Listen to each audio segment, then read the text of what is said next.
believe why this individual was in the city. He was looking for locations to specifically target police officers. Tonight, the motives of the Baton Rouge shooter become more clear while a community comes together to remember the city's fallen heroes. The News on 3 starts right now. Live from the KATC TV3 studios, this is Acadiana's News Channel at 10. Good evening, everyone. Thanks for joining us. I'm Marcel Fontenot. Tonight, the show of support continues for the Baton Rouge Police Department and the Sheriff's Office. Our Jim Hummel continues our team coverage live from Baton Rouge. Jim.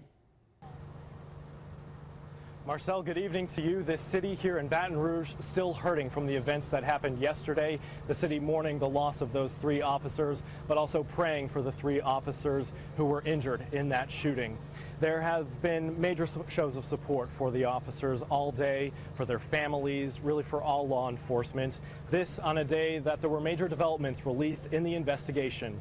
Earlier, state police held a news conference to detail exactly what happened outside that Be Quick store on Airline Highway yesterday and the actions taken by the shooter that indicate this was a calculated attack on police, that officers were assassinated.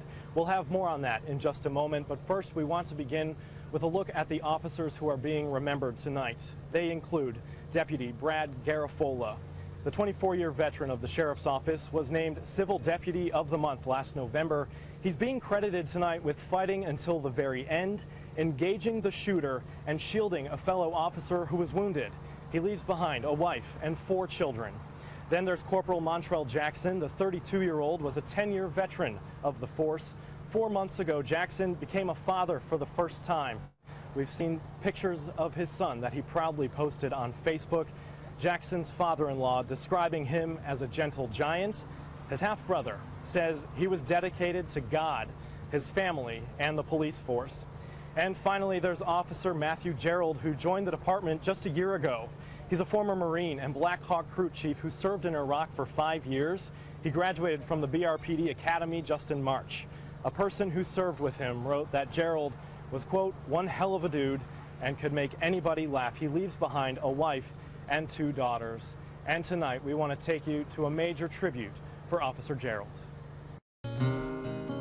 United in grief, but also in faith, friends and family gathered to remember Officer Matthew Gerald at his church, Healing Place. They're strong, but it's a hard time, as you can imagine. So we're doing all we can to serve them.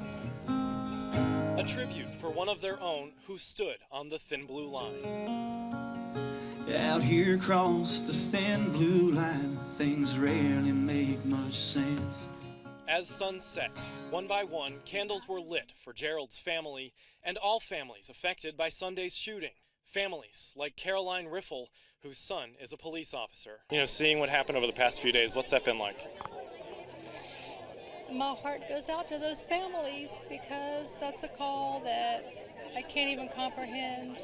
Lord, if we've ever needed the Holy Spirit, we need the Holy Spirit tonight. Faith was important to Officer Gerald, who leaves behind a wife and 2 children, but also an extended family, a family of law enforcement and a family of faith. Amen. Amen. And earlier today, Corporal Jackson's father met with Alton Sterling's aunt outside the Be Quick store where yesterday's shooting happened. They shared a hug and then said a prayer together at the memorial that's been established there outside the store. Now, 2 of the officers that were injured are still in the hospital tonight. Among them, Deputy Nicholas Toulier, who at last check was described in very critical condition. He was shot in the head and also in the stomach. He was on a respirator at last check this afternoon. And also Deputy Bruce Simmons is hospitalized. He had a titanium rod put into his arm where he took a bullet, that bullet shattering his bone. Meanwhile, a 3rd officer, we are happy to report, is recovering at home tonight. By the way, a GoFundMe account has been set up for all of the officers by the Community Foundation of Acadiana. For a link to that account, you can head over to our website, katc.com.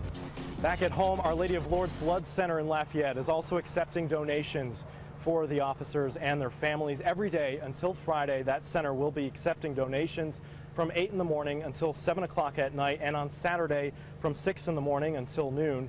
Officials say the donations will go directly to the families to help with their medical bills. And we now know tonight that the suspect, Gavin Long, specifically was targeting police yesterday.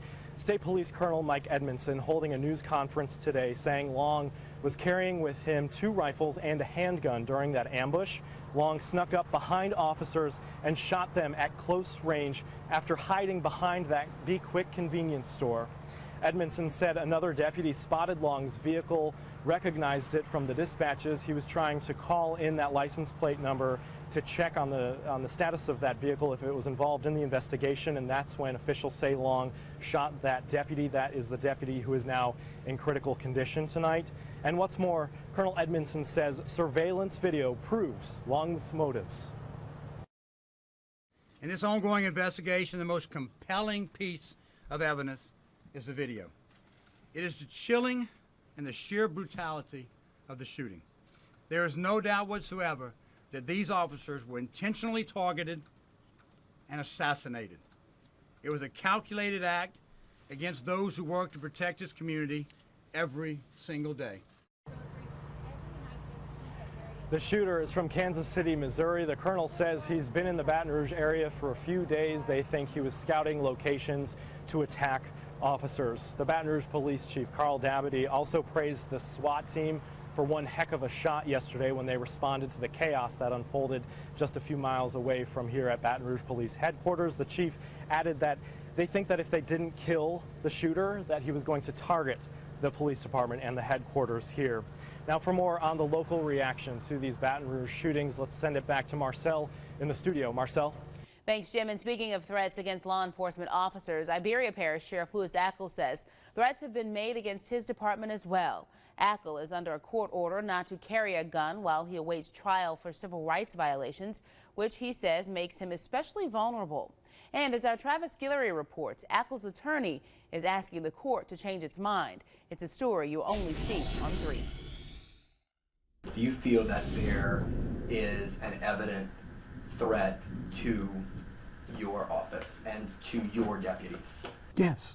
Sheriff Louis Ackle says it's insanity that he can't carry a gun to protect himself and his family. So I asked my attorney to file a motion in hopes that they will look at my 50 years of service, unblemished record, and reconsider. This comes after an ambush threat on his deputies just 1 week after the attacks in Dallas. It was kind of elaborately planned out. They would call in shots fired and time the deputies from the time that the call went in till the time the officer responded to the area. They would be called into an area and then ambushed, and I took necessary steps to prevent that. And the sheriff says he feels there's a target on his back. The federal government made it known to the media that I was not to carry a weapon, which kind of makes me a target, you know, and am I afraid? No, because if I was, I wouldn't have come out of my house since then. In New Iberia, Travis Guillory, KETC TV3. Meanwhile, a peace rally in Morgan City became contentious this afternoon. Tensions flared during today's Unity in the Community rally, with some attendees openly carrying guns. Arguments erupted, some even shouting racist language. One person was arrested for carrying a concealed weapon without a permit. Despite the chaos, most say they'll continue to fight to bring the community together. It ain't a race thing, it ain't a black thing, it ain't a white thing. It's a right or wrong thing. You know what I'm saying? Not all cops are bad, and not all racists is racist. You know? And to be honest, I'm not here to try to fight ignorance with ignorance. I stand for unity. In Lafayette, law enforcement officials and community leaders are putting their heads together, trying to prevent that kind of violence we've seen elsewhere from happening in our area. Our Jamison Crabtree continues our team coverage. The Baton Rouge police shooting hit home for many, including Lafayette Police Chief Reginald Thomas. I was heartbroken. Law enforcement is a family. We all are, you know, people, we all wear the blue. So by Baton Rouge being just an hour away from us, we know officers in Baton Rouge. We have trained with Baton Rouge. Even with the heartbreak, frustration remains for many in the community. And I'm nervous talking right now. And I only felt comfortable enough because the gentleman said something for me to stand up and speak. So if a cop stops me, how nervous do you think I'm going to really be stepping out of a car? Or if they ask me to step out and I really don't want to get out? This frustration is forcing local law enforcement to re-examine their training. One of the new techniques is the Fair and Impartial Training Program. And it's based on the premise that we all have some inherent bias and that we have to identify that and recognize it and talk about it in order to continue to be fair and impartial in the way that we enforce the law and do our jobs. But one panelist offered a simple suggestion to ease some of the community's problems. An act of kindness a day, I think, will do yourself some good and do other people a little bit of good themselves too. Jameson Crabtree, KTC TV3. Here's Rob's 24-hour forecast. Well, it's going to be a quiet night across Acadiana, nearly full moon out there, and that's going to continue overnight. Temperatures bottom out just a degree or two from where they are right now, mid-70s. Then tomorrow back into the lower 90s. We'll see a few afternoon showers and thunderstorms, but the operative word, fewer afternoon showers and storms. Chance of getting wet tomorrow down to 20 to 30%. Typical summer day with highs in the mid-90s, and that heat index getting a little bit hotter. We'll talk a little bit more about that and have the complete True View forecast for the rest of the week and into the weekend in just a little bit. Parish by Parish news tonight in Acadia Parish. The search is on for 32-year-old Jordy Thibodeau. Deputies say Thibodeau attempted to abduct his estranged wife from a house on Church Street in Mermentau.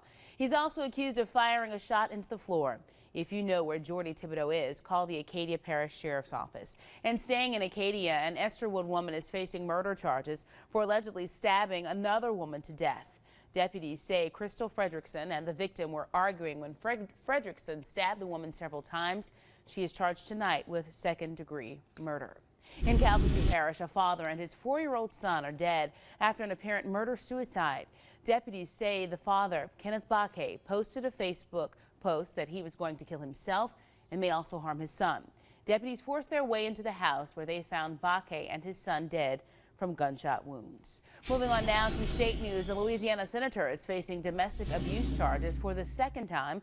Senator Troy Brown was arrested after his wife told police that he bit her during an argument. This arrest comes 8 months after Brown was arrested for allegedly punching a woman in the eye. The highest-ranking officer in the Freddie Gray trial in court today. The judge is ruling at 10:20, but first, Rob's True View forecast for where you live. You are watching Acadiana.